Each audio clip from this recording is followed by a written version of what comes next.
What is going on, lightsaber fans? This is Glenn of the Saber Sentry, and today I'm going to be reviewing for you guys the MAVERICK Duel-Grade lightsabers from Wonderforce, inspired by the great and powerful Darth Revan from the Star Wars Expanded Universe.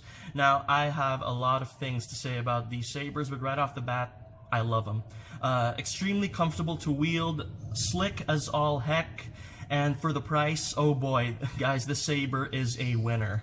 Now, without further ado, I'm gonna go into the in-depth review for you guys, and here we go. Enjoy. The MAVERICK itself is exactly 10 inches long, and the width of the hilt is 1.18 inches. Now, what that means is a hilt that is extremely comfortable to grip, so it's not too thick and it's not too thin. I am 5'11" and I have pretty stubby fingers, I have to admit, and gripping the saber is extremely comfy. As you can see, my fingers go all the way around. My thumb actually touches my index finger there, and as you can see, it's also very easy to dual wield. To two-hand. This little section right here below the emitter is extremely comfy. This little protruded section is chamfered, so it does not hurt one bit. It actually adds a little bit to the grip, as you guys can see. The emitter of the saber itself, as you guys can pretty much, for those of you in the know, is inspired by Darth Revan. Please, Disney, make him canon. Please. Alright, cool. The emitter itself holds a 7/8 inch blade, which allows it for light to medium combat, and don't be mistaken, the 7/8 inch blade is actually still pretty durable. Now, another big highlight of the saber is that the blade itself inserts 3 inches into the emitter itself, so about that far, which makes a very stable, very strong spinning and dueling experience. So you guys don't have to worry about this coming off during your little sparring sessions and whatnot. Below the emitter is the body of the saber, and as you guys can see, the switch is actually really deep down in there, which means that it can't be turned off accidentally if you guys are in the thick of things or if you guys are spinning. So yeah, right there. And because it's also chamfered, this will not cut you in any way. Feels really good.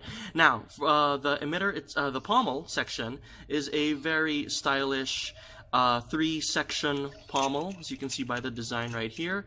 Unscrews over there, revealing the speaker. You don't have to take that out unnecessarily. And right above that is the charging port. And that is the external overview of the MAVERICK. Now, regarding the internals, this saber's internals is very similar to that of the Kyojin.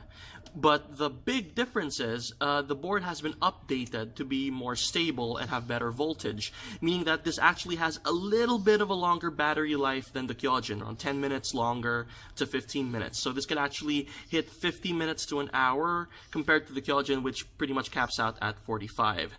Other than that, another key feature of the saber is the pommel, or the sound chamber right in there, is extremely loud. It's louder than the Kyojin, and it's as loud as the other Wonderforce sabers, which is amazing given its price tag and given the size of this hilt. The brightness is around on par with other sabers. So I'm just going to turn this on real quick. Yeah, my voice has to actually compete with the sound that this thing outputs. This one's red. Here are the swing sounds. Clashing. The clashing and swinging is actually a little bit more accurate than the Kyojin from my experience. Here is lockup. And here is power off. Now, this saber also comes in silent mode, so to engage that, you just have to hold down the button for 2 seconds until you see that little blue light. Quick press, and boom, you guys have silent mode, which is for extended spinning sessions, or if you don't want to wake up everyone else in your house. So yeah, this thing is an amazing saber, and for the price, my god, this thing is a steal. I have held so many sabers in the past. This one has to be one of the most comfortable. I know that I say this for a lot of sabers, but this one is probably my favorite in terms of comfort and as a display piece. Come on, Darth Revan, you guys can't go wrong. I'm gonna have some pictures down here of the black one as well. So there are two options for that. And as for the color, sorry for not mentioning this earlier, it comes in red, blue, green, orange, and pink, purple. So purple, but leaning more towards the pink side and charging port. So I'm gonna end this little review by just zooming in. Beautiful. Look at those lines. They're really clean. The finish is shiny, but not to the point of looking cheap or fake. And overall, just an amazing budget saber. And even if you guys aren't on a budget, this thing is a fine, in the words of Grievous, a fine addition to any collection. So you guys will not make a mistake buying this beautiful piece for your shelf or for taking it out into the field or cosplaying it here and there. And that is it, guys. I'm gonna show a little spinning session of this thing in the dark just so you guys can see the brightness, which is actually pretty good. And you guys take care. May the Force be with all of you.